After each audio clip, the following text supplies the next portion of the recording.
morning! Mga mamsi tayo mag-iihaw ng talong. Kaya lang ito naglalambing o nagpapakarga. Si Tom-Tom, mag-iihaw. Ikaw, iihaw ko dyan. Good morning po! Good morning! Yan. Tom-Tom, dyan ka lang ha. Mamaya ka na magalaw. Huwag ka makialam sa akin. Yan po, ayan, umakyat na doon. Tom-Tom! Mag-iihaw ng talong. Ayan. Kaya magtutorta ng talong mga mamsi.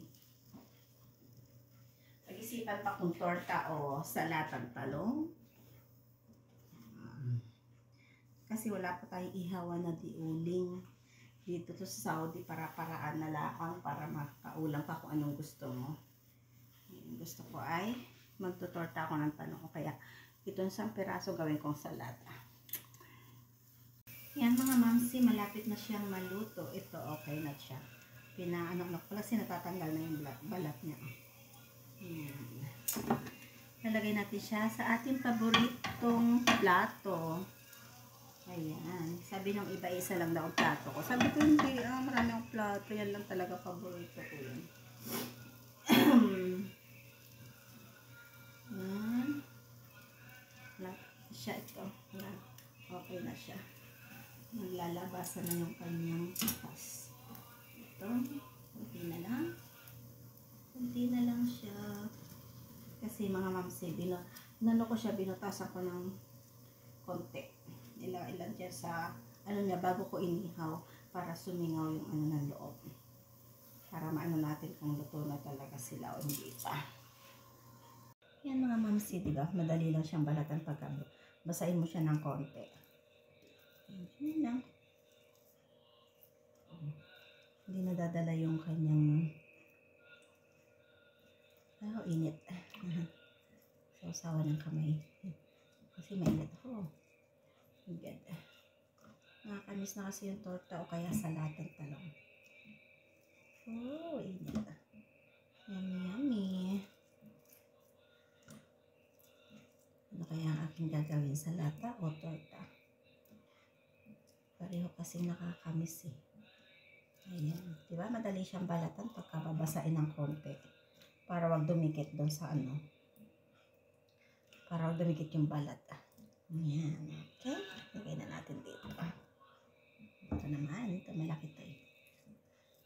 Para itong isang itong gagawin kong torta. Ito salata. Diba? Nakaano na siya? Nakatuklap na siya. Hindi siya nakadikit. Kaya babasain nyo muna ng konti bago nyo siya baltan. Oh, init. Tapos sausawan ko ng kamay para huwag mainit. Okay. Ayan. Tapos na siyang baltan. Oh, sayang naman yung natutuklap. Babangan natin. Okay. O, diba? Luto na siya. Hindi na kailangan yung mga uling-uling pa sa baga. Yung baga na uling. Pwede ka na makapag-torta ng talong, nakapag-ihaw ng talong. Mga mamsi, piprito naman natin yung ating inihaw na talong.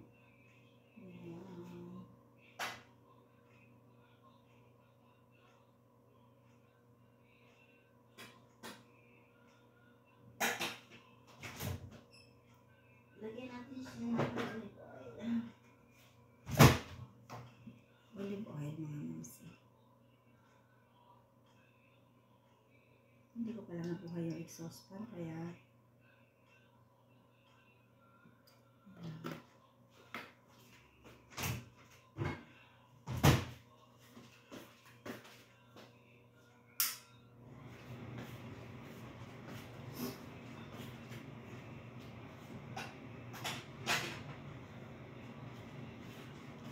lagyan natin siya ng itlog. Ayan, nakababad na siya sa itlog.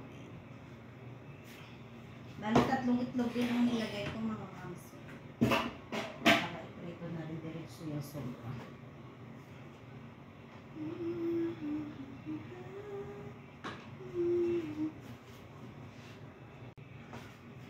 Lagyan na natin yung ating talong.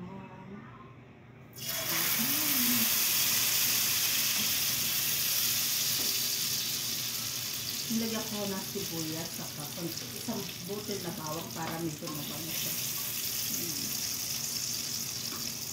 La la la la la la.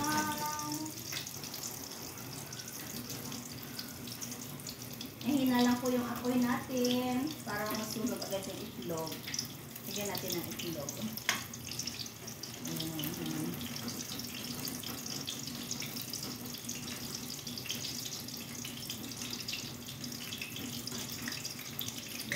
Sa iba. Kasi marami naman yung itlog na nilagay ko, tatlo din siya. Sige-sige sa sila. Yun yung ating almusal. Ulam ng almusal. Nagigising lang kasi. Bali, ang gising ko dito mga mamisi, mga 9 o'clock in the morning. Kasi 12 pa naman ang pasok ko.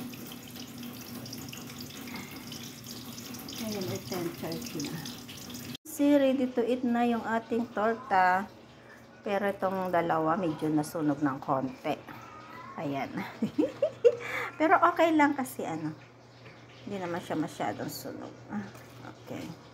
Ayan, ito. Lagyan ko ng sibuyas sa ibabaw. Kain na! Mga mamsi, ready to eat na yung ating tortang talong. Pili na po kayo kung alin ang inyong gusto. Kung itong medyo sunog o yung katamtaman. Nilagyan ko siya ng sibuyas sa ibabaw. Kain na tayo. Ay, sarap ng kainan. Hintay ko muna yung prito pang isda.